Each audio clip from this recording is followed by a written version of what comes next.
You're sure, are you?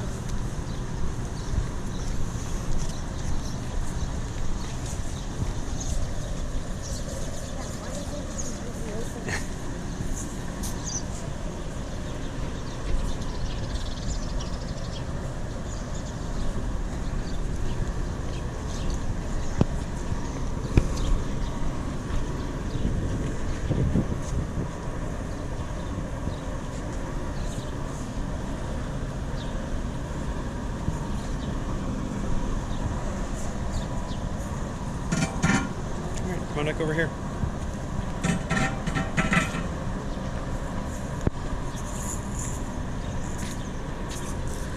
You're not even paying attention, are you?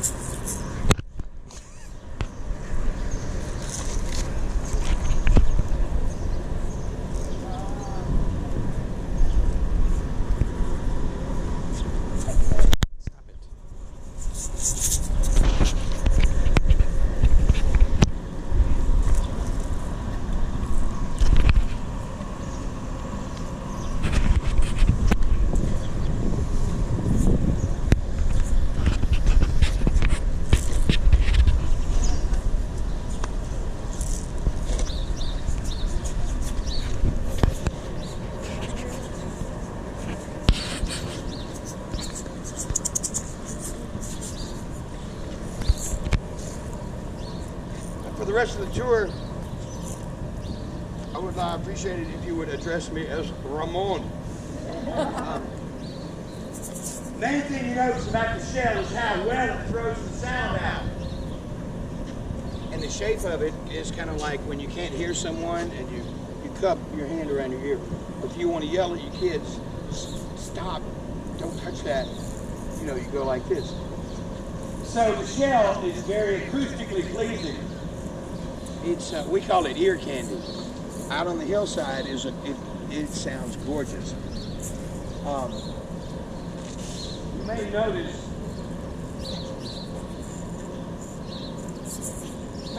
that on the stage it can get a little distorted, a little bit of an echo.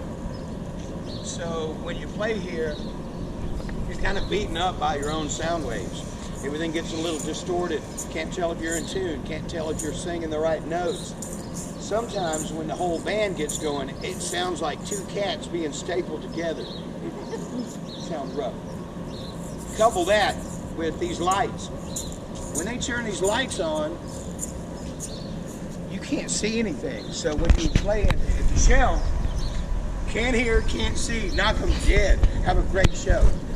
So July 30th, 1954, they had a concert here called the Hillbilly Hoedown. And everybody had come to listen to the yodeling cowboy Slim Whitman. Nobody had come to listen to the opening act because no one had ever heard of the opening act. On the poster for the event, at the bottom of the poster, little bitty letters that said special appearance by Elvis Presley. Whoever. This was Elvis's first big show. He was 19. He just graduated from high school, Hume's High Class of 53.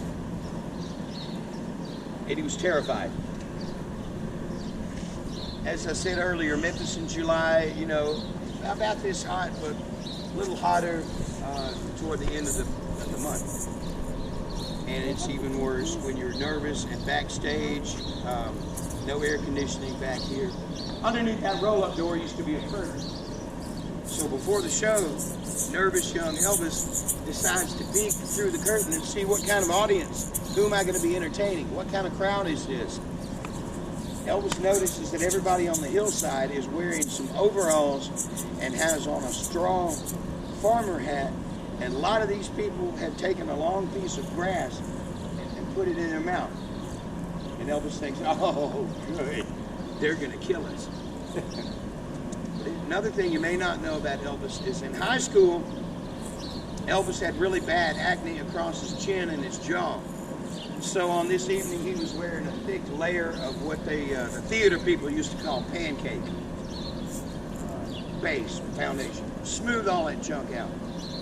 And he had read in a magazine that Frank Sinatra was able to make his blue eyes stand out even more by applying a razor-thin little bit of eyeliner.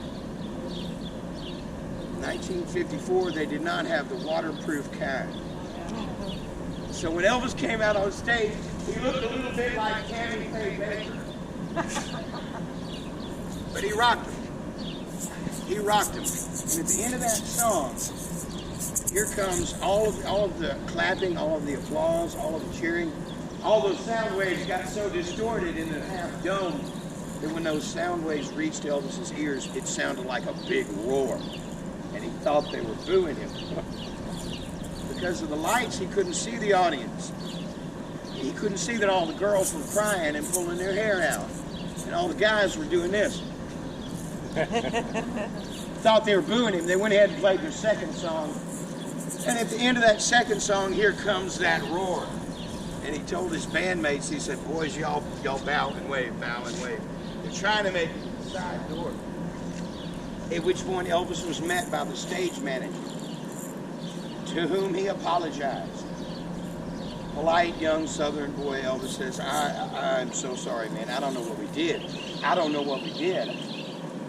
And the stage manager says, son, I don't know what you did either, but you need to go out there and do it again. Back out they came, played the same two songs again. But you have to start somewhere, right? Keep in mind that a year and a half later, Elvis is paying $100,000 for Graceland. So he went from absolute nobody to the king of rock and roll in a period of 18 months. And for him, it started right there.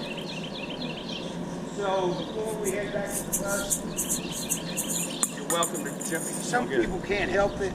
Some people just have to jump up there and like give it. All right. You gonna go up on stage? You're totally welcome to. What's this?